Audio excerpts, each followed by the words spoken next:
Handog ng Radyo Pilipinas World Service ang programang Global na Tayo. Pag-uusapan, hihimayin, aalamin ang mga isyung pinag-uusapan ng bayan at dadalhin sa pandaigdigang plataforma. Global na Tayo, talakayang hindi lang pambansa, bagkus pang global community pa. Global na Tayo, dito sa Radyo Pilipinas World Service, ang online digital station ng Pilipino saan man sa mundo. Tara na, Global na Tayo! Isang mapagpalang pagbati pong muli-mula dito sa inyong programang Global na Tayo. Hatid po sa inyo ng Presidential Broadcast Service, Bureau of Broadcast Services, Radyo Pilipinas World Service. Ako po inyong lingkod, Ray Sampang. Samahan niyo po kami sa isa na namang edisyon ng programang Global na Tayo. Dito pa rin sa inyong himpilan. Sa pamamagitan po ng ating mga social media platforms, kami po inyong nasusubaybayan. Sa pamamagitan nating live Facebook broadcast sa inyo pong mga Facebook browser, type lamang Radyo Pilipinas. Ganyan rin po sa ating YouTube channel, sa inyong YouTube browser, type nyo lamang po Radyo Pilipinas, at sa ating live audio streaming sa pamamagitan ng pag-download ng ating PBS Radio app. Kung kayo po ay may smartphone, punta lamang po kayo sa Google Play, at kung kayo po ay mayroong iPhone, punta lamang po kayo sa App Store. At sa mga browser po na yan, i-type nyo lamang Evox PBS Receiver. E as in Elephant, V as in Victory, O as in October, and X as in Xerox. At kapag na-download nyo na po yan, makikita nyo na po ang mga himpilan na nasa tile icon format, mga himpilan sa ilalim ng PBS-BBS. Isa na po dyan ang Radyo Pilipinas World Service. Ang ating pong programa dito sa ating himpilan ay nagsisimula alas 7 ng umaga at nagtatapos the next day, alas 3 hanggang alas 4 ng madaling araw. Ganun po kahaba ang ating broadcast schedule upang makarating po sa inyo, lalong-lalo na sa ating mga overseas Filipino workers sa iba't ibang panig ng mundo, ang mga balita at mga kaganapan dito sa inyong inang bayan, anumang oras, umaga man, tanghali, hapon o gabi. Yan po ang ating sinumpaang tungkulin serbisyo publiko sa pamamagitan ng mga programa dito sa Radyo Pilipinas World Service. Kasama pa rin po natin sa ating Master Control si Ms. Susan Aizon, sa Wirecast si Hero, and of course sa live audio streaming si Justin, at ang ating executive producer for today si Ms. Stephanie Vicente. And of course, ngayon pong araw na ito, tinutukan natin ang mga kaganapan dito po sa ginawang press conference ni Pangulong Ferdinand R. Marcos Jr. kung saan inanunsyo niya na po ang ikang 3-man, 3 miyembro ng ICI. Ito pong investigation, ito pong ICI na binuo sa ilalim ng Executive Order 94, kung saan magsasagawa po ng investigasyon, fact-finding at recommendation mismo sa Pangulo sa mga anomalous flood control projects na bumabalot ngayon sa ating inang bayan. Para po sa detalye natin, iba pang mga reaksyon, magbabalik po kami makalipas lamang ang ilang paalala. Paliwanag mo sa tao na hindi totoo yan. Dahil ang totoo, yung totoo ang dapat ninyong malaman. Nagkalat sa internet ang fake news Ang o ginagawa mali ng at fake news, tinatapon niyo yung tao. What they are doing is creating panic. We say no. Yung pagkalat ng fake news. And some of it's dangerous. Sana iwasan po natin pag-spread ng fake news. At di magpapakalat ng disinformation at misinformation ang kasulukuyang administrasyon. Stop telling us fake news because you're wrong. Para sa totoo at mapagkakatiwalaang mga balita at impormasyon, Radyo Pilipinas. This is a public service announcement. Discipline is the key. Umiwas sa aksidente sa daan. Ang pagmamaneho ay may kaakibat na responsibilidad, hindi basta mapaandar lang ang sasakyan. Kilatisin ang sarili, ang kahandaan sa manibela, siguruhing inyong konsentrasyon ay hindi magagambala. Importante rin na ating laging isipin, init ng ulo ay huwag pairalin, bagkus kaligtasan ng lahat ang siyang dapat unahin. Isang mahalagang paalala mula sa Presidential Broadcast Service at Radyo Pilipinas, Radyo Publiko 738. This is a public service announcement. Public service announcement From PBS, Presidential Broadcast Service at Radyo Pilipinas, Radyo Publiko 738. Stop and Spot. Paano tayo makasisigurong legit ang impormasyong nababasa natin sa social media? Spot the source. Hindi porke nag-viral, totoo. Kaya laging i-fact check ang impormasyong nakuha at tukuyin kung credible ba ang sources ng mga ito. Spot the purpose. Hindi lahat ng nakapost ay may mabuting hangarin. Ang iba ay may intensyong makapanira lamang. Kung sa inyong palagay ay hindi nakatutulong para sa mas nakararami ang impormasyon, huwag na itong i-share para hindi na magdulot pa ng gulo o pagkalito. Spot the ownership. Legit o edit? I-double check kung totoong nanggaling sa mga legit news providers ang impormasyon dahil baka edited lamang ito ng kung sino para magpakalat ng fake news. I-check muna ang kanilang mga official social media platforms para makasiguro. Spot the time. Updated ka nga ba? O baka outdated na yung balitang na-share mo? Siguraduhin na tingnan mabuti rin ang month, day at year ng impormasyong inyong binabasa upang hindi maging sharer ng mga lumang balita. Let's be part of the solution. We can be warriors against disinformation and misinformation. Maging mapanuri sa lahat ng oras. A message from Presidential Communications Office, Department of Education, Commission on Higher Education, DILG, DSWD, Presidential Broadcast Service at Radyo Pilipinas.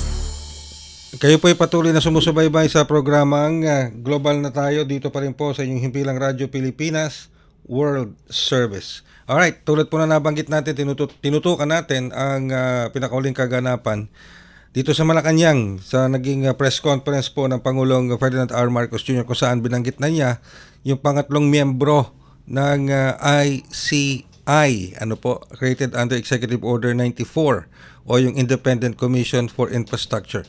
At dito nabanggit niya si retired Justice Andres Jr. na siyang tatayong chairperson ng ICI, kasama of course sina dating DPWH Secretary Babe Singson, and of course meron pang isang kasama dito yung taga SGB, taga SGB at tumatayong ito yung certified public accountant ito mula sa SGB, and of course kasama rin sa ICI bilang advisor at investigator si Baguio City Mayor Benjamin Magalong.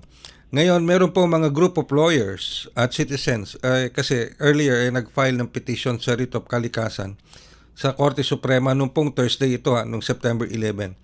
Ito po ay naglalayong mapatigil itong alleged ghost and substandard flood control projects, lalo na sa maling paggamit, yung pagdarambong dito sa kaban ng bayan ng mga public funds.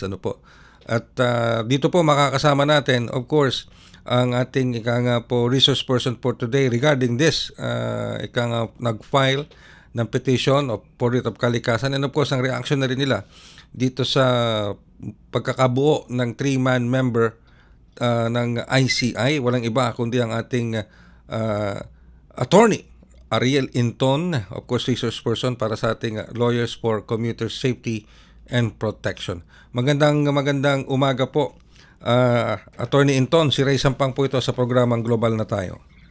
Magandang umaga po sa inyo. Magandang umaga sa ating mga taga-subaybay.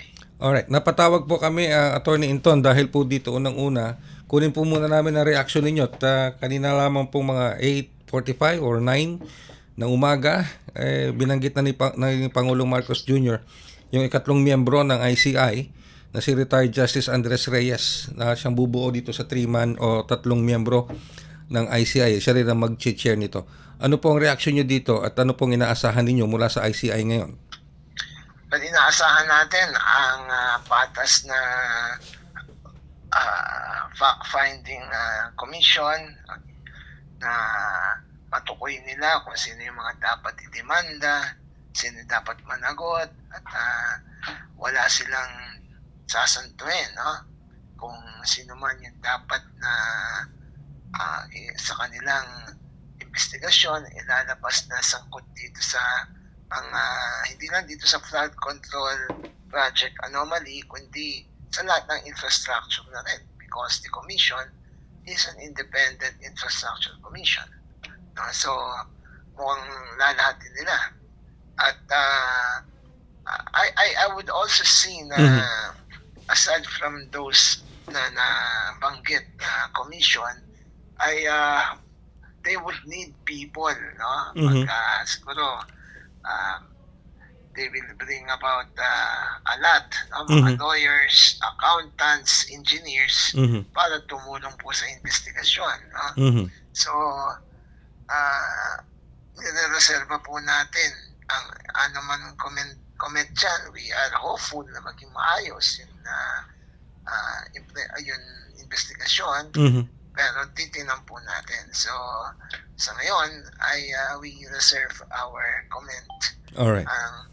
Pero kung dun sa mga taong naatasan naman ay credible naman po ang mga yan. Alright. Credible at titinan na lamang po natin yung kanilang magiging trabaho. Alright. Dito po sa pagkakabuo na ng ICI in relation dito sa pinal yung petition for writ of kalikasan sa Korte Suprema, do you think, Attorney Inton, mabibigyan pansin din ito ng ICI at ng Korte Suprema?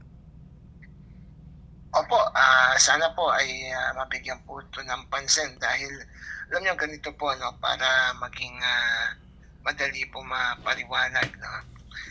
Yan pong mga investigasyon ngayon, yan katulad ng maging investigasyon ng fact-finding commission. Lahat po ng, I think, DOJ magkakaroon din ng investigation sa criminal aspect. And then Congress, ongoing investigation. Pag nakakita nyo, lahat ng investigasyon na to, ongoing, kailan matatapos? Ngayon, habang may investigasyon, hindi naman napipigil ng investigasyon yung ulan. Hindi naman pipigil ng investigasyon yung baha.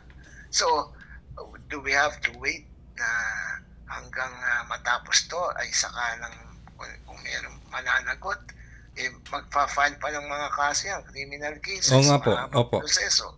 So, hindi, as I said, paano yung baha? Diba? That is where our case comes in.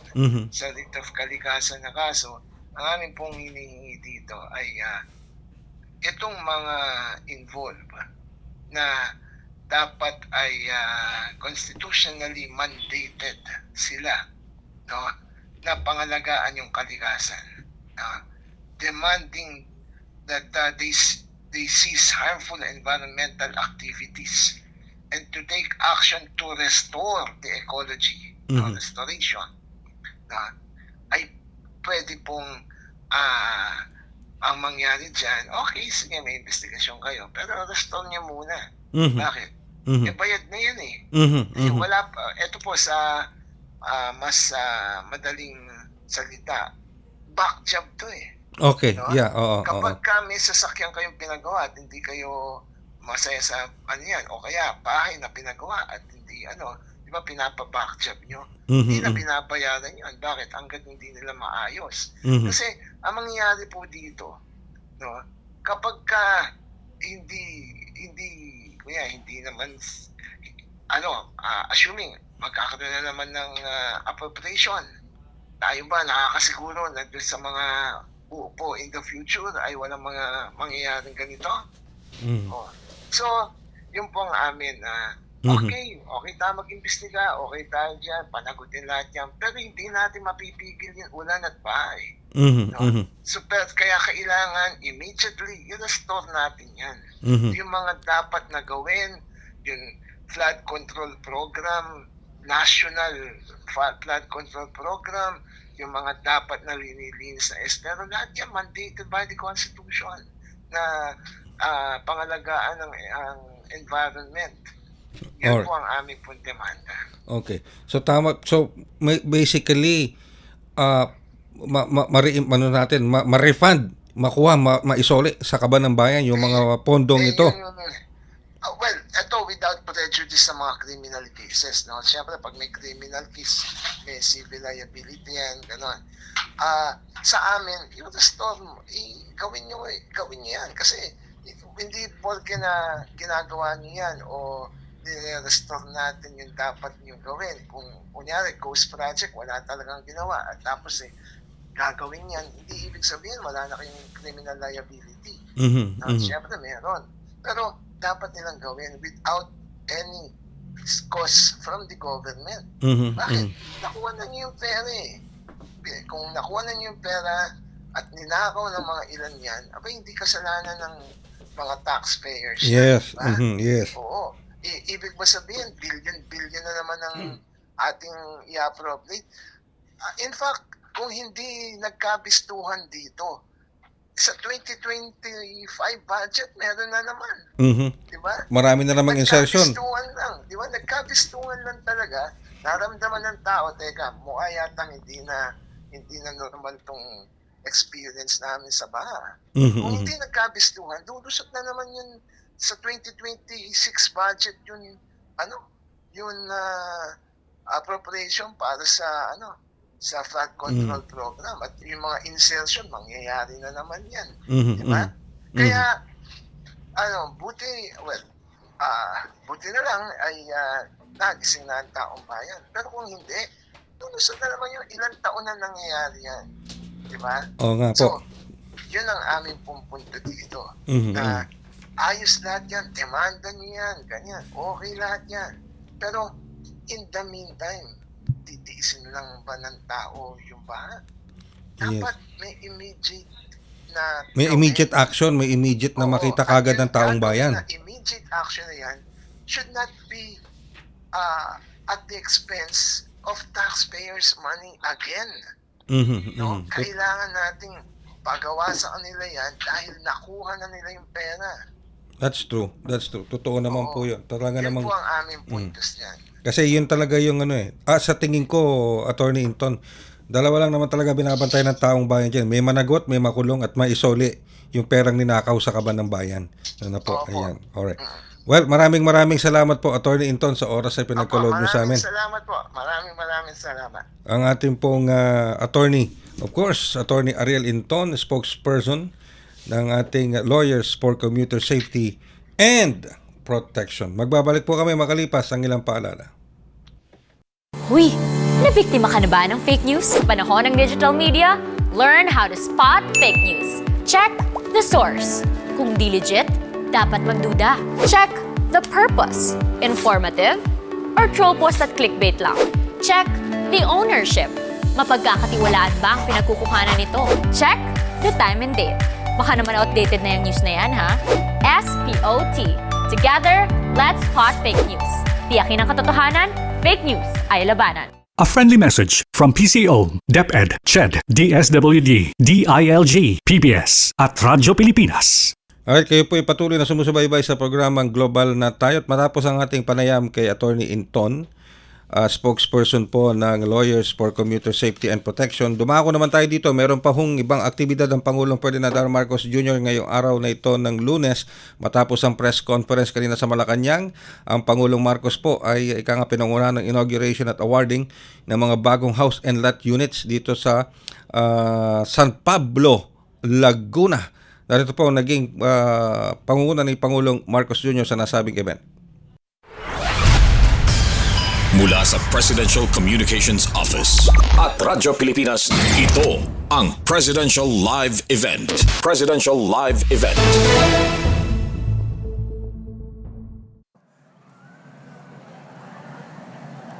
Dahil mahaba-haba po itong speech ko, pero magpapakain daw si Secretary Aliling pagka natapos na bago panghapunan ninyo. Andito rin po, kasama po din natin Laguna 3rd District Representative Loreto Amante, the Laguna Governor Marisol Castillo Aragones Sampelo, San Pablo City Mayor Arcadio Gapangada Jr., National Housing Authority General Manager Joe Bentay, ating mga masisipag at magigiting na local government officials, at ang pinakamahalaga na nandito ngayon, ang mga benepisyaryo ng ating housing project na ating binuksan ngayong araw. Mga kapwa kong manggagawa sa pamahalaan, mga minamahal kong kababayan, magandang araw po sa inyong lahat.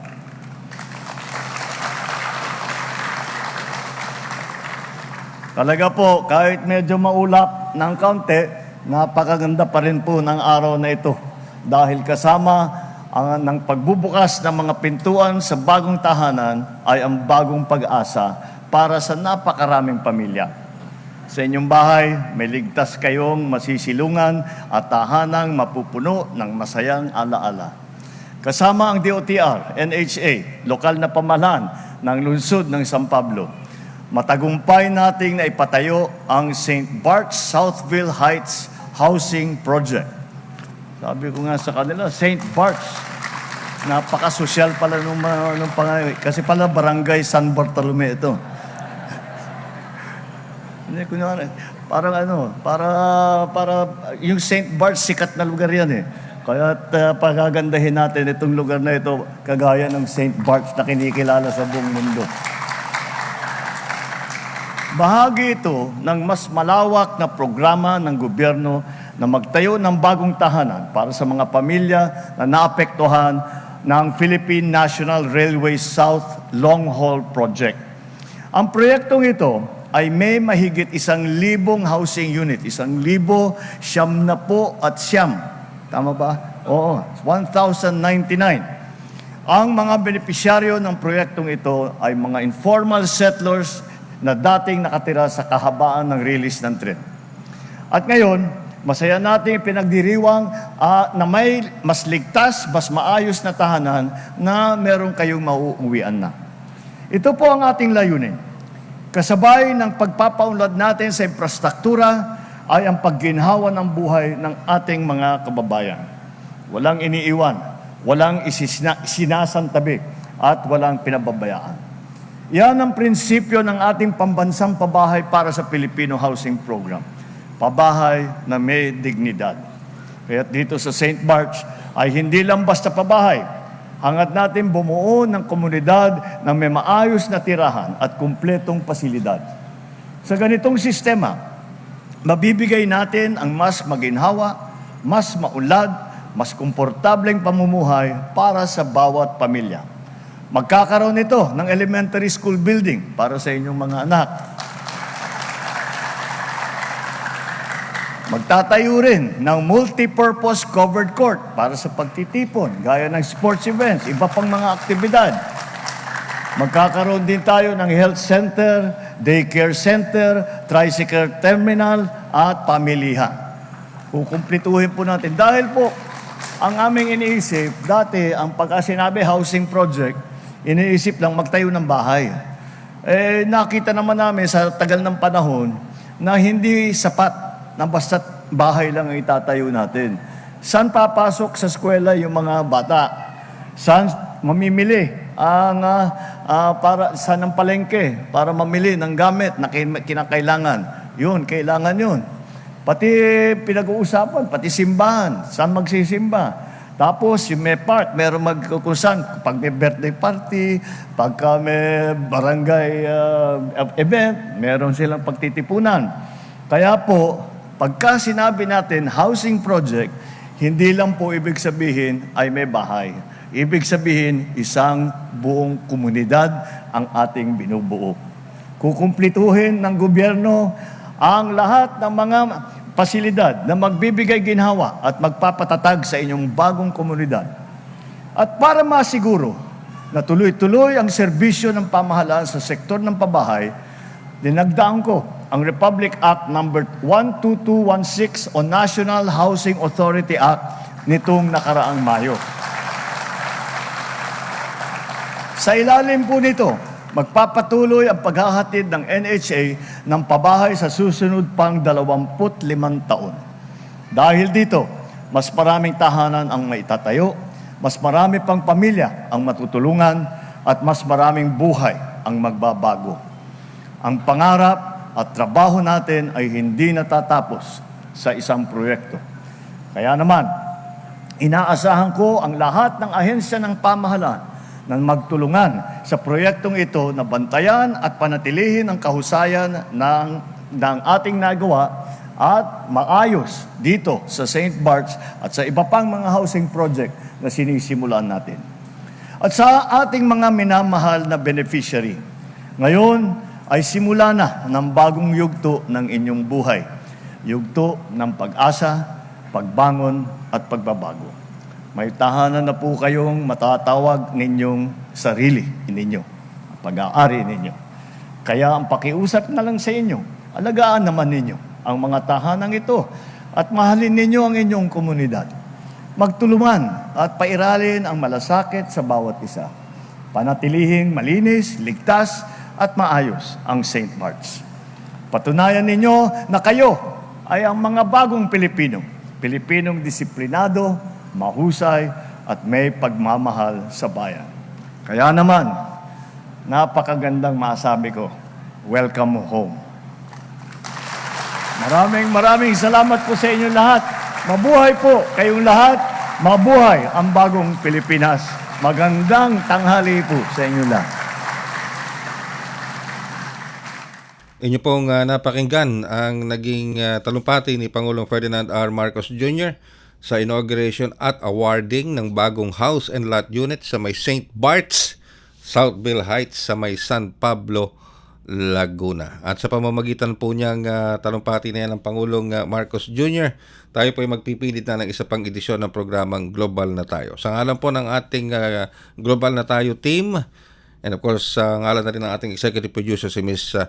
Stephanie Vicente. Ako po yung lingkod, Ray Sampang. Maraming salamat. At ang ating mong pakisuyo sa inyo, always like and follow ang ating mga social media platforms, ang ating pong Radyo Pilipinas World Service Facebook page. Gaya na rin po, pakisubscribe na rin sa ating Radyo Pilipinas World Service at i-download po natin ang ating PBS Radio app. Again, ito po yung lingkod, Ray Sampang. Hanggang sa susunod na edisyon ng Global na Tayo.